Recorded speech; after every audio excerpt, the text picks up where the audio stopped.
Okay, so we will begin our lecture today.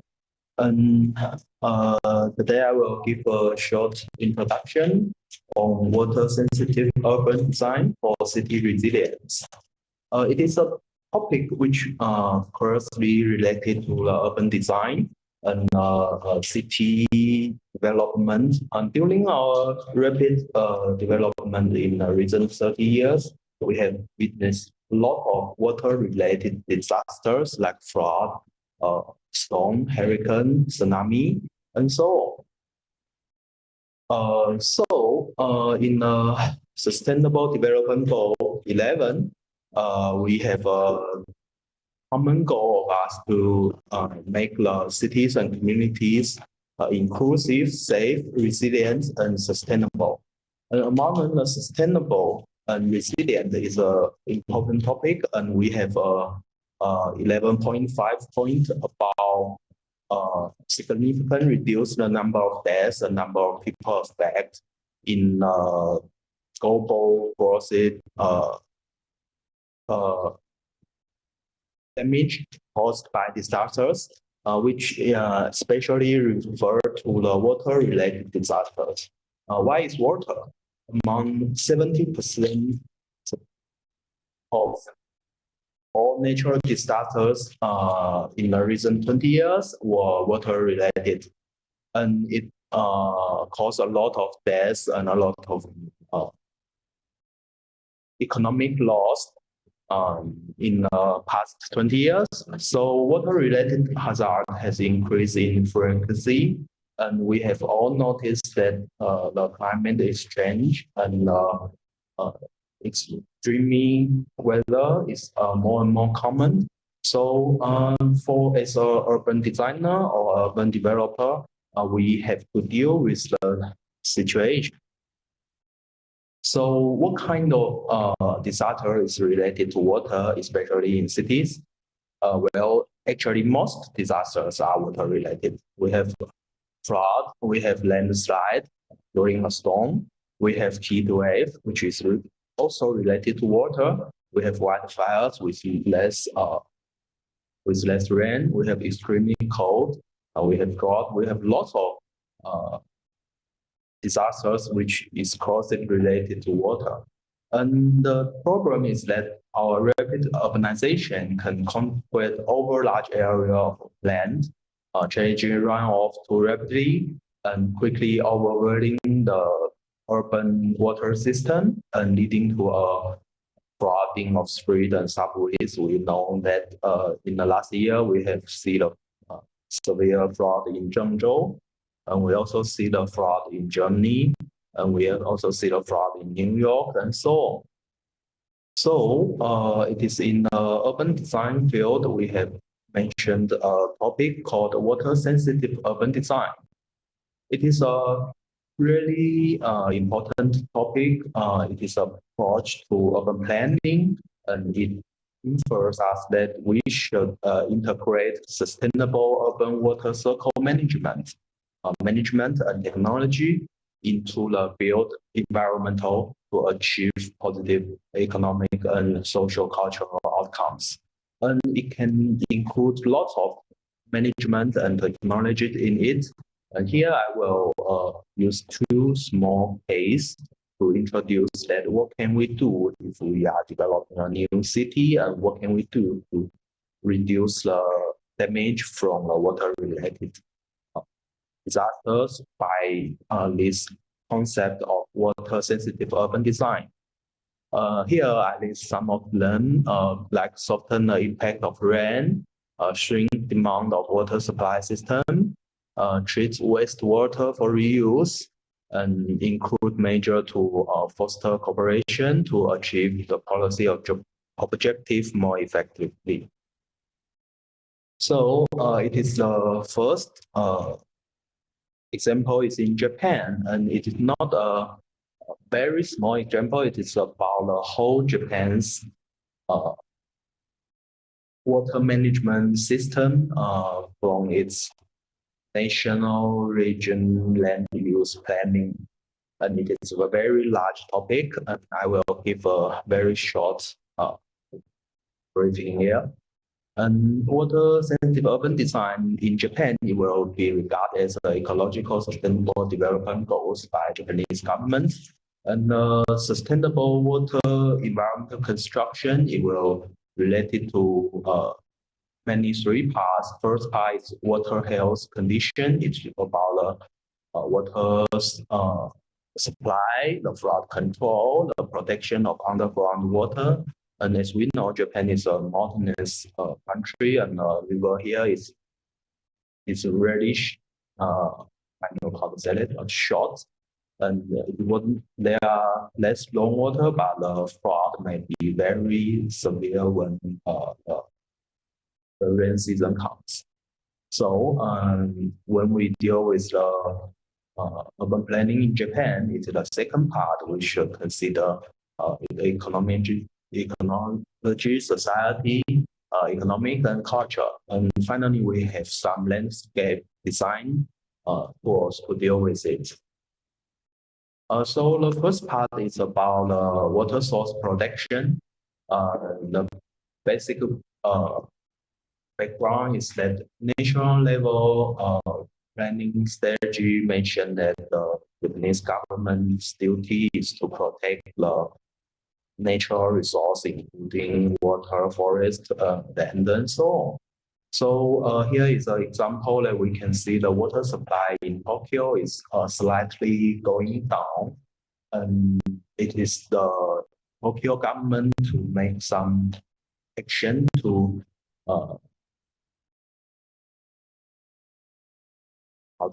reflect the to answer the situation. So the Tokyo government use a very large program called Water Supply Forest in Tokyo, in the mountain area of Tokyo, large Tokyo metropolitan area, and it found a lot of trees to maintain the landscape, fulfill the rainwater storage, water source compensation, and water quality protection. And it is a very large program. And this is on the source of the water, but during the river basin, the Tokyo government built a lot of water facilities, including dams, levees, and other facilities to pump water from one river to another, to purify the river water to supply to the urban residents, and a lot of upstream and downstream water facilities among the whole Tokyo. And so it is a small case on Tokyo, and we can see that it is not a merely urban planning program. It is a very large or called national land planning program. We should, if we'd like to solve the water-related disaster, we should go outside the city and go into the rural area to deal with it. And the second part is about flood control. And Japan have developed a river management system to divide different kind of water and different kind of river. And different kind of river is government by different kind of organization. Some will be organized by the government. Some will be organized by local organization. And they developed a set of comprehensive flood control measures, and it will include river improvement, it will terms of runoff control, and it will terms of damage mitigation measures. And for the first part, we need to improve the situation of the river. And in the second part, we should control how we can manage the land, where we can build the city, where we can keep it clean for the retention, and we can, make reasonable urban planning on this basis. And finally, if the flood is occur, how can we integrate people? How can we rescue people from a dangerous area of a city? So it is an overall system, and we have a comprehensive flood control measure. And it's along the whole basin area. And also, since Tokyo is a very large city, we have to deal with some urban area that was right near the river. So Japanese developed a technique called super levee, and it is a levee that is strong and high enough to give a very slow slope to deal with extreme flood disaster. It can deal with the situation of overtopping the levee. It can deal with that water sweeping under the levee, and can deal with the situation that earthquake occur. So this is a very simple technique, but it can very efficiently deal with the situation that Japanese government concern. And in the urban area, we have a lot of rainwater storage and infiltration technology, and like the storage under our building, like the Asuka City. It is a very large underground water facility and transfer a lot of water among five main river in the Tokyo area through that underground discharge channels. And so that's the second part. It is about how we control the flood when it occurs. And the final part is the waterfront landscape. It is about how the situation when the river is finally going into the city, and how can human to actually interact with the river. And it is mainly the waterfront space design. We should design how the water surface and the urban surface, the connection between them. We have the waterfront line. We have some very interesting technique like the biotop or the bio riverbed. We have some very interesting practice about wetland rehabilitation. And it is about how to change you can see the picture.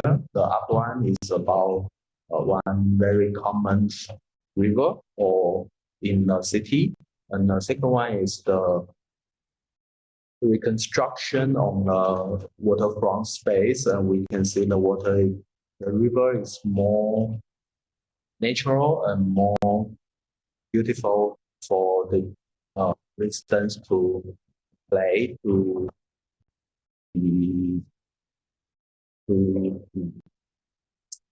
how to use this word. Okay, how to for urban residents to have a very beautiful waterfront space.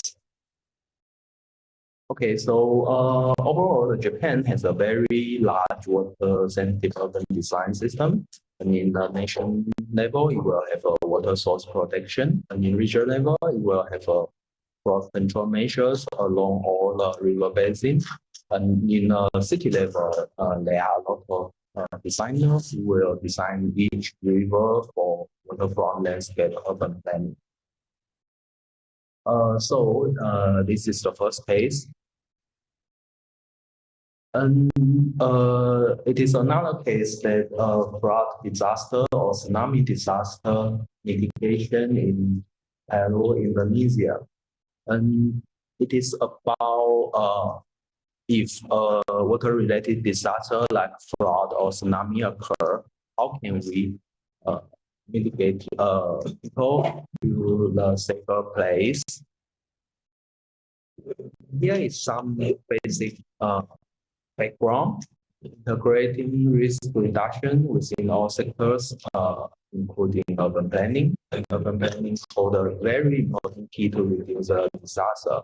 However, integrating fraud disaster mitigation with urban development still remain a very large challenge. So the first part for the urban planner is to know where the urban area is dangerous. Here is the city of Palu. How to how to pronounce it in Indonesia? They told they told me, but I forget it.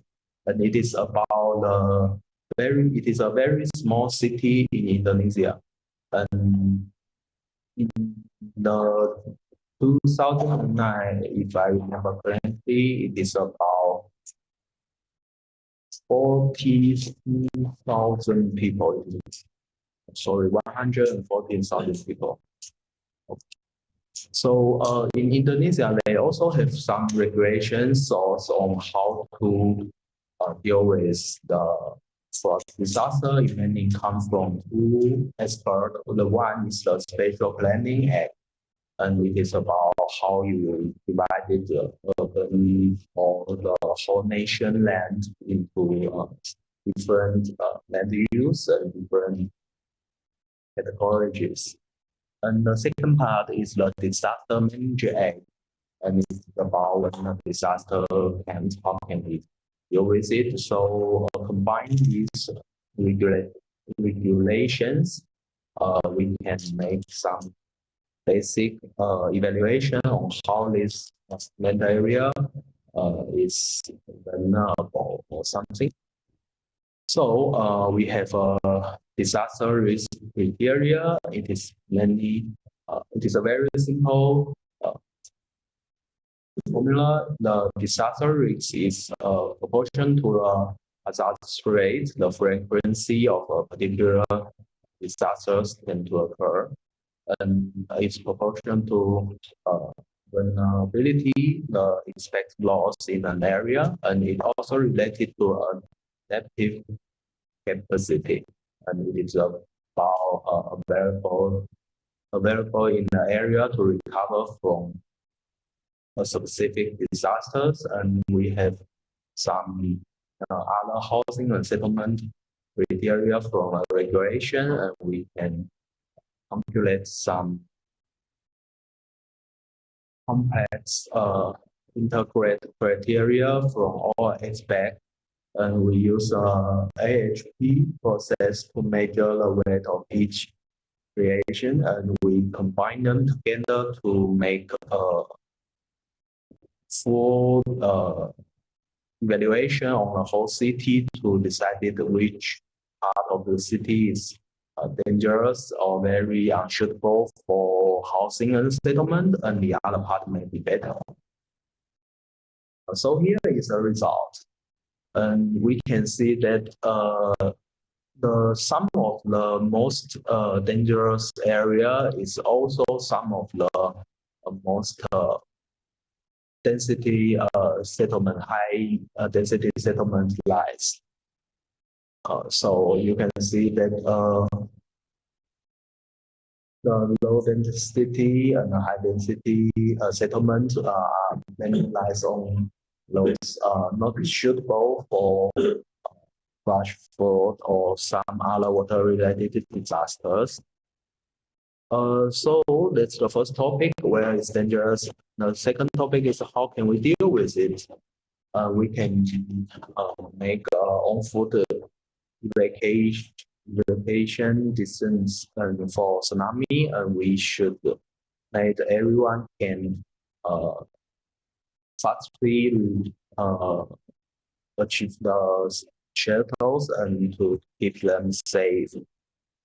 So, but we made a real problem that our planning or guide is based on the map, and the map is not consist with the real world problem. For example, if someone would like to go from point A to point B, he would have to go such a long circle, and it will be very dangerous when a disaster comes.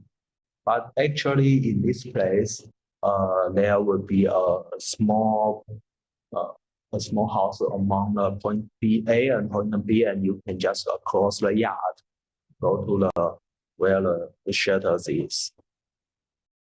Yes. Yes, so this is the situation. But actually, you can go through the yard to go to the shelter. Yeah. So we have what happened? Oh, oops.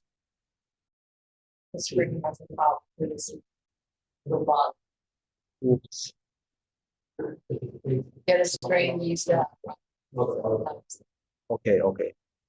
Okay, I will just continue. So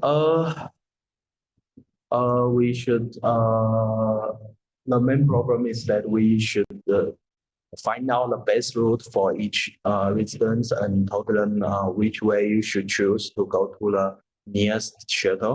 So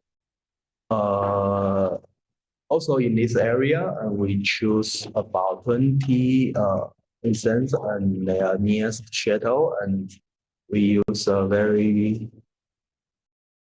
not complex but quite simple way to decide it, which model they can use to go to the nearest shelter. And yes, here is the original and destination points, the OD points, and XY points here, and the road map we used. And we provide three different models. The first one is the existing road node model. It is just the same as we see in Google Maps. And we can see that we will expect that some of them may have to go about 3,000 or 4,000 meters to the nearest shelter. And we use a combination network model. It will combine some of our technique mentioned. I won't mention the technique details here, but I will use some technique to find a better road for them. And finally, we'll compare them to the real-world network model. And here is the result. We can see that some of our model can actually find a better route for those residents to shorten their time to get to the shelter. But in some cases, the real world model will suggest that actually there are some roads that was not suitable for disaster scenes. So here is the short summary for the case 2. This research is conclude that a combination of the virtual network model can produce a better result predicting the evacuation distance and the road compared with the current situation. And I will have a very short discussion here about that water sensitive urban design is a rather new concept. It was first proposed in 2009. First, it was proposed in Australia, but actually the most water-related disaster occur in East Asia, and climate and weather here make urban planners and designers have to deal with this situation and try our best to consider how we can react to the water-related disasters. And these two cases, the first one is in Japan. It is from the perspective of governments and urban planning.